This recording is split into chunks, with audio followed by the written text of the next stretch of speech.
Regarding the arguments some have raised or questions concerning why it is prohibited for a woman to marry more than one husband, firstly, it's a clear statement in the Quran in chapter 4 verse 22 to 24 where Allah mentions the various categories of people that are prohibited in marriage, and one of them is marriage to women who are already married. In other words, it is not allowed to be a second husband. It's not allowed to marry a woman who is already married to somebody else. When we look, however, at the possible reasons for this, I think what one concludes is that from a holistic impact assessment, whatever benefits one may think may be derived from such marital arrangements, such polyandrous marital arrangements, the harm to individual, to family, to society would always be greater than the benefits. And so when one looks at it more carefully, if a woman was married to 3, 4, or 5, or 2 husbands, and each husband wanted a minimum number of children, it would be a lot of pressure on one woman to meet the needs of multiple husbands. This would usually force husbands to try and increase their chances of having more children by going polygamous. In other words, even though the prescription is for polyandry, for a plurality of husbands, what you will usually end up with is husbands looking for other women. When one looks at permitting polyandry and polygyny, the permission for a woman to have more than one husband and permitting men to have more than one wife, you end up with a whole matrix of people in communities married to each other, where this man is married to 3 or 4 or so women, and each woman is married to another 2 or 4 husbands, and each husband is married to another network. What you have is a network of marriages that would spread venereal diseases or sexually transmitted diseases, HIV, and some very deadly diseases like lightning throughout a community.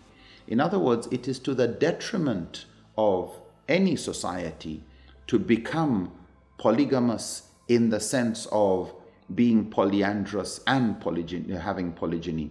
So what we find is, even in societies that permit the Islamic form of polygamy, where a man may marry 2, 3, or 4 women, there have been major health concerns, particularly when there's divorce and a woman goes and gets married into another polygamous relationship. So that has its disadvantages. But to make it such that women and men are married to each other in a network or matrix within the society would be, from a health perspective, most disastrous. When it comes to the issue of identification of children, very few societies have the opportunity for DNA testing or have it at an affordable rate. In other words, you would have many debates and arguments regarding whose child is this and who's responsible for a particular child. Consequently, it is not surprising that many societies have not carried on with that practice of polygamy in the form of polyandry. When we look at the concerns both for the health of the woman with multiple partners, it is more harmful. There's a greater chance of contacting cervical cancer and sexually transmitted disease when one woman is meeting with multiple partners so frequently.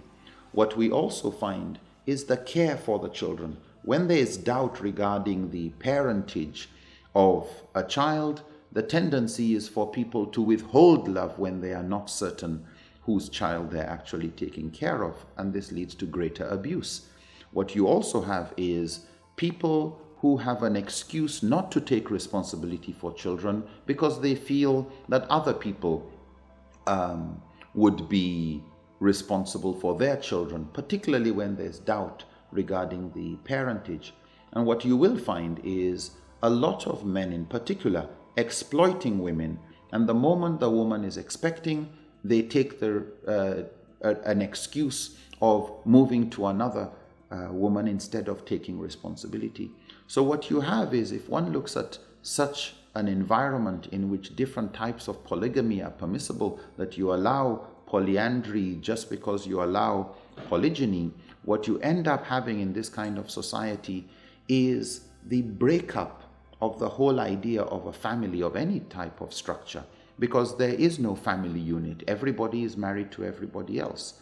And the whole values that are tied to having a family get broken down. The whole idea of how is the family to make decisions if there is no such thing as an agreed head of the family.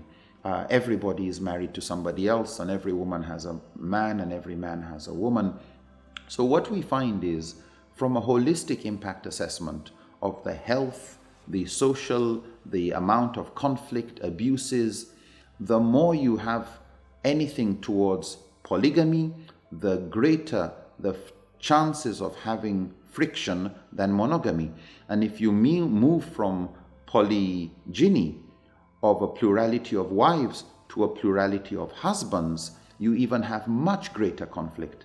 And this is probably why Islam drew a line after permitting men to marry up to 4, to not have more than that, and not to permit other forms that might culturally be permissible in certain contexts, because the harm is greater than the benefit. And so, just like the prohibition of alcohol, even if some may find benefits in it, the existence of greater harm becomes a basis for a prohibition, and Allah knows best.